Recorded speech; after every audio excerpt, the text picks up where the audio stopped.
पूर्वाह्न बनने की ललक और सायंकाल भी ना रहने की कसक। अब क्या करेंगे अरविंद केजरीवाल? दरअसल इस चुनाव प्रचार में केजरीवाल खुलकर कहते देखे गए कि जीत के बाद वही दिल्ली के अगले मुख्यमंत्री होंगे। अब चुनावी हार के बाद केजरीवाल ने आगे का प्लान बताया है। उन्होंने कहा, आम आदमी पार्टी दिल्ली में अब सक्रिय विपक्ष की भूमिका निभाएगी। दिल्ली चुनाव के नतीजे आ गए और आम आदमी पार्टी 10 साल बाद सत्ता से बेदखल हो गई है। पार्टी संयोजक अरविंद केजरीवाल, मनीष सिसोदिया और सौरभ भारद्वाज जैसे दिग्गज भी अपनी सीट नहीं बचा पाए। नई दिल्ली सीट से केजरीवाल का यह चौथा चुनाव था और वे यहां पहली बार हार गए। इससे पहले 2014 में भी केजरीवाल को वाराणसी लोकसभा सीट पर हार का सामना करना पड़ा था। वे प्रधानमंत्री नरेंद्र मोदी के खिलाफ मैदान में उतरे थे और 3,71,000 से ज्यादा वोटों से पिछड़ गए थे। सवाल उठ रहा है कि साल भर पहले तक पीएम बनने की ललक रखने वाले अरविंद केजरीवाल के हाथ से सीएम की कुर्सी भी फिसल गई है। ऐसे में अब वे क्या करेंगे? केजरीवाल की आगे क्या रणनीति होगी? केजरीवाल बोले, लोगों की सेवा करते रहेंगे। दरअसल इस चुनाव प्रचार में केजरीवाल खुलकर कहते देखे गए कि जीत के बाद वही दिल्ली के अगले मुख्यमंत्री होंगे। अब चुनावी हार के बाद केजरीवाल ने आगे का प्लान बताया है। उन्होंने कहा, आम आदमी पार्टी दिल्ली में अब सक्रिय विपक्ष की भूमिका निभाएगी। केजरीवाल ने अभी यह साफ नहीं किया कि वे क्या भूमिका निभाएंगे।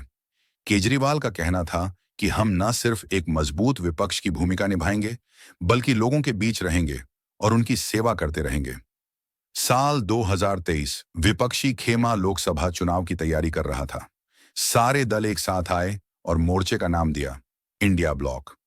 पीएम फेस पर चर्चा हुई तो एएपी ने खुलकर अपनी इच्छा जताई और अरविंद केजरीवाल के नाम को प्रोजेक्ट किया।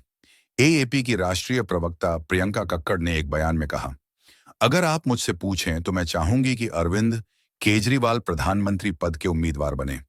उन्होंने इसके पीछे तर्क दिया कि इतनी कमर तोड़ महंगाई में भी दिल्ली में सबसे कम महंगाई है। मुफ्त पानी, मुफ्त शिक्षा, मुफ्त बिजली, महिलाओं के लिए मुफ्त बस यात्रा, बुजुर्गों के लिए मुफ्त तीर्थ यात्रा है। फिर भी सरप्लस बजट पेश किया।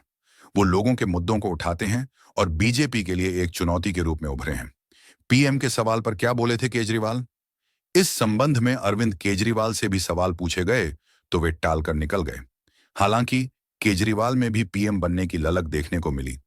एक इंटरव्यू में केजरीवाल ने कहा, अगर इंडिया ब्लॉक लोकसभा चुनाव जीतता है और एएपी जैसी छोटी पार्टी सिर्फ 22 सीटों पर चुनाव लड़ती है तो मेरा अगला प्रधानमंत्री बनने का कोई इरादा नहीं है।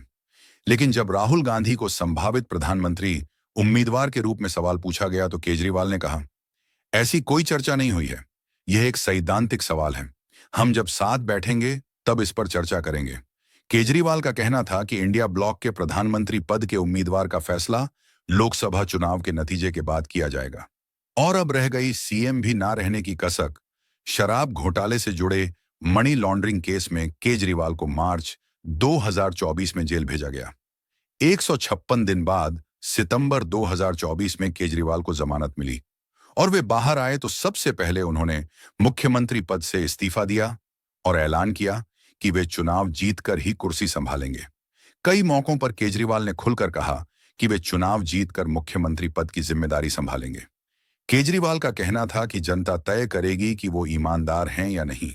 जब तक जनता उन्हें दोबारा नहीं चुनती है तब तक वो सीएम की कुर्सी पर नहीं बैठेंगे।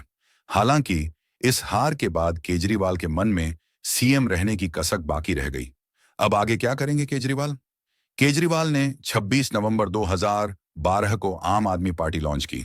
करीब 12 साल बाद एएपी न सिर्फ राष्ट्रीय पार्टी बन गई, बल्कि बीजेपी, कांग्रेस और तृणमूल कांग्रेस के बाद चौथे नंबर पर आ गई। एएपी के देश में सबसे ज्यादा विधायक चुने गए। दिल्ली के बाद पंजाब में भी सरकार बनाई, एमसीडी पर भी कब्जा किया। गुजरात और गोवा में भी पार्टी की एंट्री हुई। राज्यसभा में चौथे नंबर की पार्टी बनी, जिसके सबसे ज्यादा सांसद हैं। केजरीवाल के पास नहीं रहा संवैधानिक पद। हालांकि पार्टी संयोजक अरविंद केजरीवाल के हाथ खाली हो गए हैं। वे अब जनप्रतिनिधि नहीं रहे हैं।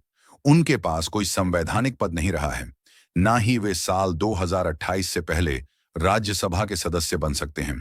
केजरीवाल नई दिल्ली विधानसभा सीट से लगातार 3 बार चुनाव जीते और चौथी बार चुनाव में बीजेपी के प्रवेश वर्मा से हार गए हैं। दिल्ली में पार्टी का विजय रथ भी थम गया है। एएपी की हार का फायदा उठाएगी कांग्रेस? दिल्ली में एएपी की हार का गहरा असर न सिर्फ केजरीवाल की राजनीति पर पड़ेगा, बल्कि पार्टी के प्रभाव को भी धुंधला कर सकता है। अब एएपी की सरकार सिर्फ पंजाब में बची है। इस हार से निश्चित तौर पर पार्टी हाईकमान चिंतित होगा और पंजाब के किले को बरकरार रखने के लिए नई रणनीति के साथ मैदान में उतरना पड़ सकता है। जानकार तो यह भी कहते हैं कि दिल्ली में केजरीवाल की हार से कांग्रेस के दोनों हाथों में लड्डू हैं। कांग्रेस न सिर्फ दिल्ली में एएपी की जीत में रोड़ा बनी, बल्कि पंजाब में भी एएपी की इस हार का सीधा फायदा उठाएगी। पंजाब में कांग्रेस मुख्य विपक्षी दल है और एएपी ने दिल्ली की तरह ही पंजाब में भी कांग्रेस से सतश की रणनीति पर